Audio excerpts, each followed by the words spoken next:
இரட்டை வேடம் போடுகின்றார் ஜனாதிபதி. தையிட்டி போராட்டக் களத்தில் கஜேந்திரன். தேடப்படும் செவ்வந்தி தொடர்பில் வெளியான பகீர் தகவல். கொலைக்கு முன் நடந்தவை அம்பலம்.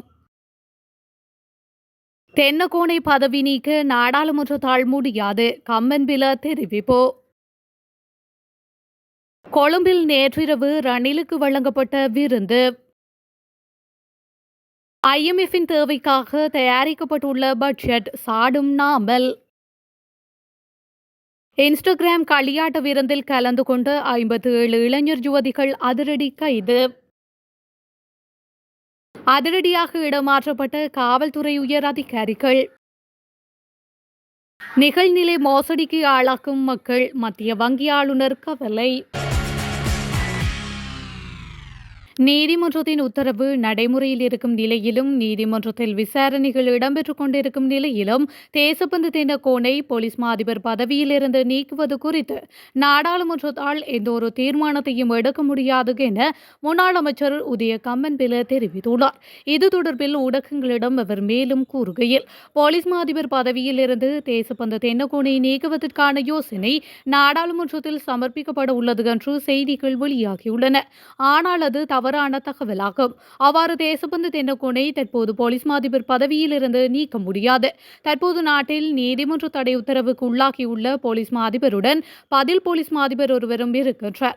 வழக்கு விசாரணைகள் நிறைவடையும் வரை தேசப்பந்து தென்னகோன் போலீஸ் மா அதிபருக்குரிய பணிகளை செய்வதற்கு நீதிமன்றத்தால் தடை உத்தரவு பிறப்பிக்கப்பட்டுள்ளது. அவ்வாறெனில் தற்பொழுது தேசப்பந்துவே போலீஸ் மா அதிபர் ஆவார். நீதிமன்றத்தின் உத்தரவு நடைமுறையில் இருக்கும் நிலையிலும் நீதிமன்றத்தில் விசாரணைகள் இடம்பெற்றுக் கொண்டிருக்கும் நிலையிலும் அது குறித்து நாடாளுமன்றத்தால் எந்த ஒரு தீர்மானத்தையும் எடுக்க முடியாது. எனவே நீதிமன்றம் தீர்ப்பளிக்கும் வரை தேசப்பந்து தென்னகோன் குறித்த எந்த ஒரு தீர்மானத்தையும் நாடாளுமன்றத்தில் விவாதிக்கவோ நிறைவேற்றவோ முடியாது. இந்த விவகாரத்தில் பொதுமக்கள் பாதுகாப்பு அமைச்சர் ஆனந்த விஜயபால பொய் கூறி நாடாளுமன்றத்தை ஏமாற்றியிருக்கின்றார் என்று மேலும் உதய கம்மன்பில தெரிவித்துள்ளார். காவல்துறையில் உயர் பதவிகளில் உள்ள அதிகாரிகள் சிலருக்கு இடமாற்றம் மற்றும் நியமனங்கள் வழங்கப்பட்டுள்ளன. காவல்துறை ஊடகப் பிரிவு வெளியிட்டுள்ள ஊடக அறிக்கையில் இந்த விடயம் குறிப்பிடப்பட்டுள்ளது. தேசிய காவல்துறை ஆணைக்குழுவின் தீர்மானத்திற்கு இணங்க தேர்தல் ஆணைக்குழுவின் அனுமதியுடன் இந்த நியமனங்கள் மற்றும் இடமாற்றங்கள் வழங்கப்பட்டுள்ளதாக காவல்துறை தலைமையகம் தெரிவித்துள்ளது. ஜனாதிபதி அனுரகுமார திசாநாயக்க ஒரு புறத்திலே தான் இனவாதம் மதவாதத்துக்கு இடமளிக்க மாட்டேன் என்று சொல்லிக்கொண்டு தமிழர் தேசத்தில் மேலும் மேலும் பௌத்த விரிவாக்கல் நடவடிக்கைகளை முன்னெடுக்கின்றார் என தமிழ் தேசிய மக்கள் முன்னணியின் பொதுச் செயலாளரும் முன்னாள் நாடாளுமன்ற உறுப்பினருமான செல்வராசா கஜேந்திரன் குற்றம் சாட்டியுள்ளார். தையிட்டி திசவிகாரை வளாகத்திற்குள் சட்டவிரோதமாக அமைக்கப்பட்டதாக கூறப்படும் மற்றொரு கட்டடம் நேற்று ஞாயிற்றுக்கிழமை திறந்து வைக்கப்பட்டது. இதற்கு எதிர்ப்பு தெரிவித்து தமிழ் தேசிய மக்கள் முன்னணி நேற்று போராட்டத்தை முன்னெடுத்தது. இதன்போது அவர் மேலும் கருத்து தெரிவிக்கையில், இன்று ராணுவத்தினரின் வாகனங்கள் ஆட்களை ஏற்றியிறக்கும் பணிகளில் அதிக அளவில் ஈடுபட்டுள்ளன. இதனை நாம் வன்மையாக கண்டிக்கின்றோம். இந்த காணிகள் விடுவிக்கப்பட வேண்டும் என்று கோரிக்கை முன்வைக்கப்பட்டு தொடர்ச்சியாக போராட்டங்கள் நடைபெற்று வருகின்றன. இந்த நிலையில் 2 நாட்களுக்கு முன்னர் கூட கொழும்பில் காணி உரிமையாளர்களை அமைச்சர் சந்தித்து இது உங்களுடைய காணிகள் என சொன்னால் விடுவிப்போம் என்று ஒரு புறத்தில் கூடிக்கொண்டு மறுபுறத்தில் அதே அரசு இயந்திரம் சட்டவிரோத விகாரை வளாகத்துக்குள் அமைக்கப்பட்ட கட்டட திறப்பு விழாவுக்கு அரச வளங்களை பயன்படுத்திக் கொண்டிருப்பது என்பது அனூர் அரசின் இரட்டை முகத்தை காட்டுகின்றது என்று அவர் மேலும் தெரிவித்துள்ளார்.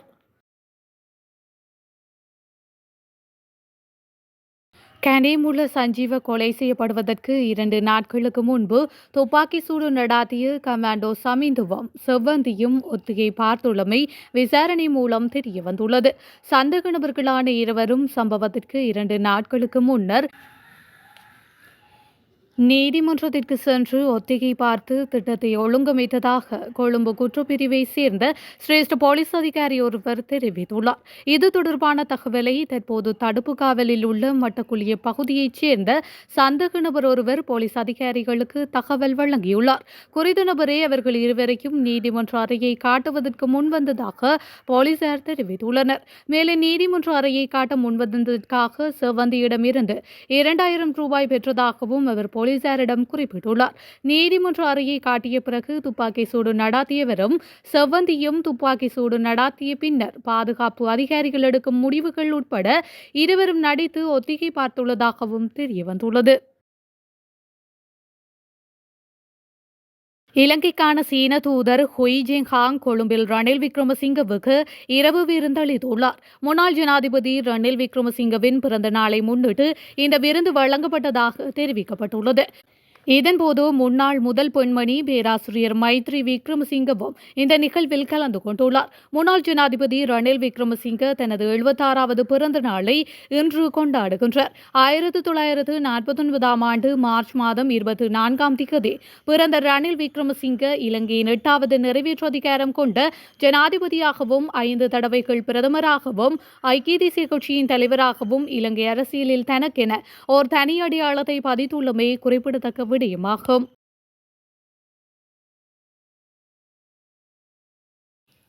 சர்வதேச நாணய நிதியத்தின் தேவைகளுக்கு அமையவே இவ்வாண்டுக்கான வரவு செலவு திட்டம் தயாரிக்கப்பட்டுள்ளது.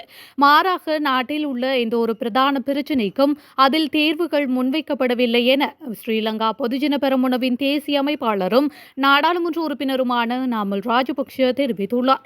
அம்பாந்தோட்டை பிரதேசத்தில் நேற்று நடைபெற்ற மக்கள் சந்திப்பின் பின்னர் ஊடகங்களுக்கு கருத்து வெளியிடும் போதே அவர் இதனை தெரிவித்துள்ளார்.